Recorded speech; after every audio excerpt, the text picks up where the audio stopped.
Redrafted to state our true feelings on it. We table it, didn't we? Well, it's just includes stuff that I don't think is really necessary. It's a work in progress. Well, just some of it's inflammatory. Not what any of us penciled. That's not the intention of this what do you council. attribute that to? Where did the inflammation come from? It came out of a lot of Printed, yeah. It's all true information. I think it is. However, I only have one at home. the purpose, our purpose is opposition to the fact that there's a full-time mayor. That's when I have at home. It's the way the charter is set up, there's not room for the mayor to operate as a full-time person. You have a strong administrator that you're paying a lot of money to. The mayor's duties would not be expanded. He or she would just be sitting there in the office with no additional power. Well, some of the things in there, I mean, it listed the people that actually put the thing on the referendum initiative. You don't think that's necessary? No, I don't think that was necessary. You had 1,000 people signing and express our true opposition, which is going to be factual. yeah, it's simply economically. I don't think it's feasible. If you have to pay,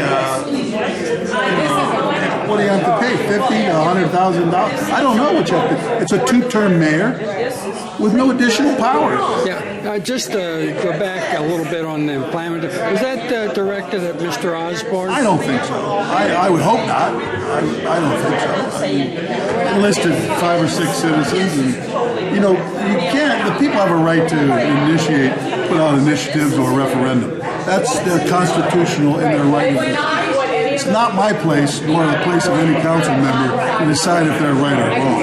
Whose idea was this in the first place? I don't know where that originated, to be very honest with you. No, he can't. He doesn't have the authority to initiate it himself. So You're saying you don't know where? I don't know who initiated it. Not Stephanie Warren? No, Stephanie's the chairperson of the committee. No, I can't. Is it you? No, it's not me. My feeling has never changed. No, not that I know of. keep going, Robert.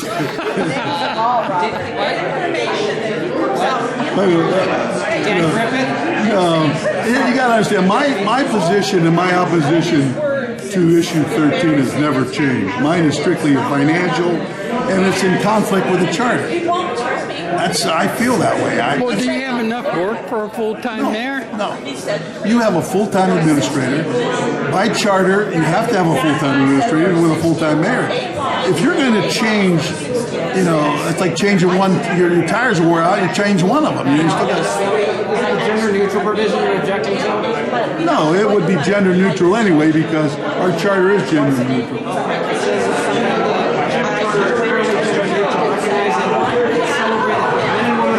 Qualified to serve the municipality. Issue 13 states that the mayor shall, quote, quote, end quote, entire time effort to conduct business in the city, thereby and embarrassingly so, selecting only the highest level of city government mayor in the proper location with the person masculine identifier. Do you think that's inflammatory? I think it is, personally. Is it the use of the word embarrassingly so? Is that kind of the inflammatory The talk problem that is, you're... I read it one time, and my recollection is that it's not. My people did not elect me to determine their voting practice. That's not my privilege. I'm not privileged to say to the electorate, this is where I think you should vote. I am privileged to say this. In my opinion, I think it's going to cost you too much money, and it's a waste of space in the mayor's office. Other than that, I don't have. Well, that's a different story. And distribute. So part of it. We all saw it. We're not very happy. Everybody felt that's not. Well, first of all, it should have been killed. It should have never gone. First of all, it wasn't a public document, so it should have not gone out into the public. How did it get out? Well, the clerk sent it out to everybody. You don't know. That's right. It was not you. It was not me, nor I don't think it was any member of the council. I spoke to each member on the telephone on Sunday. I spoke to the mayor on Sunday. I spoke to him again today. as a mayor, I appreciate what you want to do. We as a council are against the idea of a full-time mayor. The mayor requested I don't know that. I'm not trying to be elusive. the next provision says issue 13 is issued by committee because it's Dr. Osborne's wife, Bishop Palmer, George Dalla, Larry Hillary Mueller. No the city officials are employees to perform their municipal duties. Do you think that was a little inflammatory? Yeah, because first of all, you can't escape the fact that the citizens are entitled to initiative. That's their right. I mean, I believe in that. That's the American way. Can I get your perspective on your meeting with Mrs. Osborne Sunday evening at a local grocery store? I heard that you ran in, and I have one perspective, but I'd like to get your perspective. I ran into her. Yes, she asked me about and honestly, to that point, I had not read it. I was busy doing the bridal show, so I had not read it. So I read it when I left. I left her sometime late Saturday afternoon. I read it, and at that particular time, I made up my mind that I was going to call my colleagues and discuss it. So her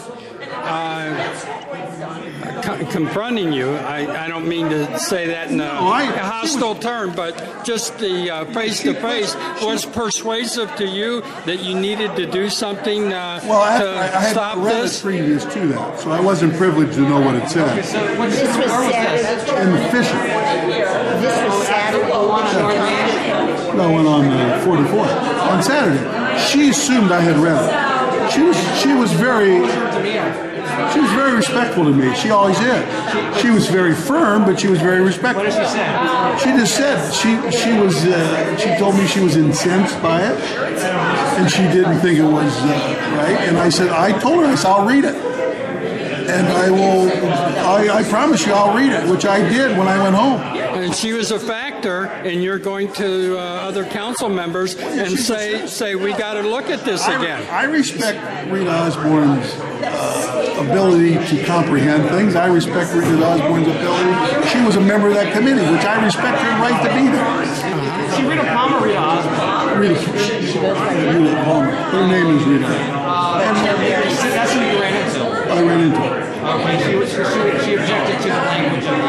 Yeah, I don't care about it. She was insulted, incensed, and she was insulted. I don't know, and I'd hate. I don't know. I better watch what I say because it's hard to refute facts sometimes. The next provision says, whereas because the above described committee states that cut and pasted its proposed charter amendment to the City of Green, Ohio Code Amendment, and into one committee charter, it's clear to the City Council issue 13 ill conceived, haphazardly prepared, unworkable, certainly not in the form of substance befitting the charter of the City of North Canton. Well, objected to that. You think that's inflammatory too? I have a problem with that. It's not my place. I wasn't elected to make judgments on what the citizens do. That's not my privilege. I cannot second guess a citizen. So do you want a resolution at all of opposition, or you want to kill the whole thing? I will support a resolution if it simply says, in the opinion of the council, economically it's not practical. That without looking at the complete charter, by re-looking at the administration, finding something for that person to do. You're talking about a 2-year cycle of a mayor. All right. So you're not opposed to a resolution, you're opposed to language. Absolutely. The only thing that I could support is the facts. Those might be the facts, but that's someone's opinion. Those aren't. How's this situation different? And you're willing to support this resolution if it's worded properly in terms of your liking. Yeah, how's this different to prior initiatives where council didn't make any move at all to have a resolution? For instance, the health care issue. Absolutely, we should have, because absolutely at that particular time, and the advice of the attorney in place at the time said let it alone. But we should have probably put that was part. According to the Ohio Revised Code, you're not allowed to tinker with the only people that set the pay for a council is council itself, not the citizen. And we should have probably put a resolution up. the agenda to take that off. I don't have to consider anything. That's the, as long as it's my, and I say this respect. You just skipped it. I just chose not to put it on. First of all, why would I incite, people, residents? I mean, there's no purpose in inciting anger and residents. Have you had feedback from anybody else other than the Osborns? About this particular resolution? Right. No, I've talked to residents. I've talked to people at different organizations here in town, and most people are not aware of the situation. So consequently, they say to you, well, is this a good thing? They assume the mayor works full-time, just automatically. I mean, with cell phones and iPads and everything today, for all intents and purposes, he could be anywhere in the world, and he's working full-time. So they don't really know. So there's a lot of voters in North Canton that are going to be surprised when they see this issue on the ballot? I think they'll probably assume that the mayor is full-time, and it's a good idea that he is full-time, not knowing the financial impact or the waste of taxpayer dollars by expanding the government. What reason would you add another layer of government to it? The charter, if you read it, it's a unique charter. It's set up that there's conflict between the council and the mayor. The mayor's greatest power is his power of veto. And he has the authority to sign any contract, where the majority of the work lies with the council. If you put a full-time mayor, he or she would sit in that office. I don't know what they're going to do. So, go ahead, I'm sorry. No, play pinochle. But if you at that particular point, it just doesn't. I understand. In order to create that position, a full-time mayor, you have to take the whole charter and recraft it. But does some of the responses that you're getting, that people assumed that the mayor was full-time? They do. Is that worrisome in terms of... It is worrisome. ...that this issue may actually pass? I would think so. I would think it would be, if you were to create the odds, you'd say, well, people will say, sure, the mayor. Where's the mayor? Well, when you answer the phone and say mayor health office, they assume he does the job that he's supposed to do. Day to day, the administrator runs the ship, runs the store. I spend on an average day 2 hours on the phone, different times with the mayor or administrator. So it's not a problem. Now, and then you look at the disparity of different full-time mayors. Some cities, the city of Dover, I think, has a mayor, what does he make? $100,000 a year. But how do you attract a qualified individual to take the mayor's position when you only guarantee him 2 years with no authority to do anything other than sign contracts? And the charter says that the power of hiring and firing municipal employees in the employment of the mayor, it lies with the director of administration. Well, if the initiative passes, doesn't that force Mayor Hill to make a choice? Well, he would have to choose at that point, did he want to leave his other job and become a full-time mayor? Right. And now here's the glitch. The council is going to determine the salary and the benefit of the mayor's office, not the mayor. Right. You can say, yeah, we have a full-time mayor, and we're going to pay $15,000. Who are you going to get? Pay $40,000. Who are you going to get? To me, and if you want to take exception, of course, no, do. All right. To me, Mr. Osborne's track record has always been to save North Canton money. This seems to be going in the other direction. Do you have a reaction to that? I would agree with that. Normally, he's a great steward of the city's money. At least he's an advocate to be a steward for the city's money. I think it's easy to say to put layers of government in. A full-time mayor, if we had a city that was so vibrant and we did not have the depth of economic development director that we have, if we didn't have the quality of administrator that we have, we didn't have the finance director or engineer. We run a $44 million company with part-time stewardship. The mayor, that's really not part-time because we're full-time. It's set up that way. They're not here all day in the building. So when you figure it's entrusted into 4 people and it runs very nicely. So did you amend what you said about a part-time mayor? Yeah, I mean, it runs very smoothly with a casual time mayor because really, it's hard, it's part-time pay-wise, but he's on 24/7. Yesterday we were talking. He called me. We talked for an hour about the 9/11 problem. He talked to me this morning. I was on my way to Macedonia. Talked to him for 20 minutes. Talked to him again. So I talked to him constantly.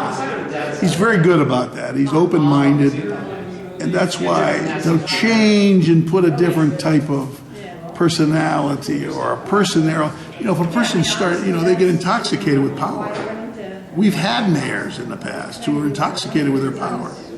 And it was just a juggernaut between the council and the mayor. I mean, But this is a strong council type government, isn't it? that's the way it's designed. Right. That all the expenditures will come through this office, through the council, and the mayor will be a steward to what the council says that they're supposed to do. And You can't veto, John. he has the strongest power of veto. That was invested in him to protect the citizen. If you get some wackadoodle council and just want to start doing all kinds of things, he can veto.